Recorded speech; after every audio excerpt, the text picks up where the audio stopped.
छोटे से गांव की, जिसके लोग बहुत अच्छे थे। इस गांव में रामू अपनी बीवी गीता और दो प्यारे से बच्चों छोटू और परी के साथ हंसी खुशी रहता था। रामू बहुत मेहनत करता था, लेकिन उसकी जमीन बंजर होती जा रही थी।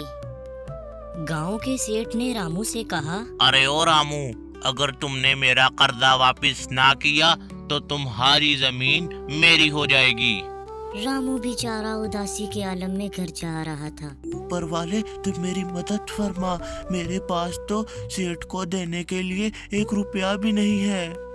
रामू ने अपनी बीवी गीता से कहा, गीता गीता, सेठ कर्जा वापस मांग रहा है, मेरे पास तो 1 पैसा भी नहीं है, क्या करूं? आजी आप टेंशन मत लीजिए, मेरे पास जो गहने पड़े हैं मैं उनको बेच देती हूँ, फिर जो पैसे आएंगे वो आप सेठ को दे दीजिएगा। अरे गीता, क्या कह रही हो? गहने नहीं, गहने नहीं बेचने, गहने तुम्हारी इज्जत है।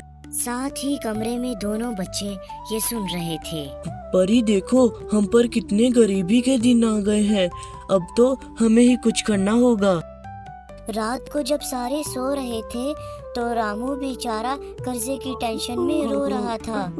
चिंटू ये सब कुछ देख लेता है। परी, रात को मैंने पिताश्री को रोते हुए देखा, वो बहुत परेशान है, अब हमें ही कुछ करना होगा। जी भैया, आप ठीक कह रहे हैं, हम पड़ोस के गांव में जाते हैं और वहाँ मेहनत करके पैसे इकट्ठे करके लाते हैं। फिर चिंटू और परी दोनों पड़ोस के गांव में कुछ काम के लिए चल पड़ते हैं, ताकि वो वहाँ काम करके कुछ पैसे कमा सकें। वहाँ पहुँचते ही उनकी मुलाकात एक प्रोफेसर से होती है। अरे बच्चों, आप कहाँ से आए हो? यहाँ के तो नहीं लगते। हम पड़ोस के गांव से यहाँ मेहनत करने आए हैं। हमारे वालिद एक गरीब किसान हैं और हमने सेठ का कर्जा अदा करना है, इसीलिए हम मेहनत करके पैसे कमाने आए हैं यहाँ। फिर प्रोफेसर ने उनकी मदद के लिए उन्हें एक बीजों वाला बैग दिया।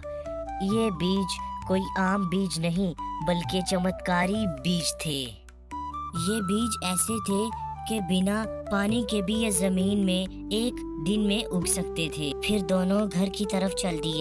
अरे बेटा, तुम दोनों बिना बताए किधर चले गए थे? हम कितना परेशान हो रहे थे, पता है तुम्हें? पिताश्री, हम पड़ोस के गांव में मेहनत करके पैसे कमाने गए थे, लेकिन वहां हमें एक प्रोफेसर मिले जिन्होंने हमें ये बीजों वाला बैग दिया। ये ले जाइए और बंजर जमीन में बो दीजिए, फिर देखना चमत्कार। अरे क्या तुम सच कह रहे हो? फिर ये तो बहुत अच्छी बात है, यानी हमारे दिन बदलने वाले हैं।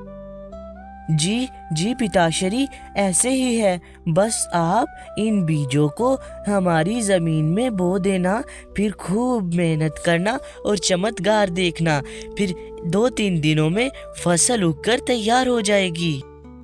फिर रामू वो बैग लेकर खुशी खुशी अपनी बंजर जमीन की तरफ बढ़ने लगा। वो अपनी बंजर जमीन पर पहुंच गया और खेती बाड़ी करना शुरू कर दी। उसने अपनी जमीन पर मेहनत करना शुरू कर दी। दिन रात एक करके उसने खूब मेहनत की। फिर आहिस्ता आहिस्ता फसल उगने लगी और फिर कुछ ही दिनों में घनी फसल उग के तैयार हो गई। अरे वाह, रामू ने अपनी जमीन पर ऐसा क्या कर दिया जो वो बंजर के बजाय सरसब्ज और शादाब हो गई है, और फसल भी तो देखो। अरे वाह रामू, तुमने तो चमत्कार ही कर दिया। फिर रामू सेठ का कर्जा वापस करने के लिए सेठ के पास आया और बोला, सेठ, अब मैं आपका सारा कर्जा वापस चुका दूंगा, आप टेंशन मत लीजिए, ये देखिए ना मेरी फसल। फिर रामू घर गया और बोला, गीता, मैं सेठ का कर्जा वापस कर आया हूँ।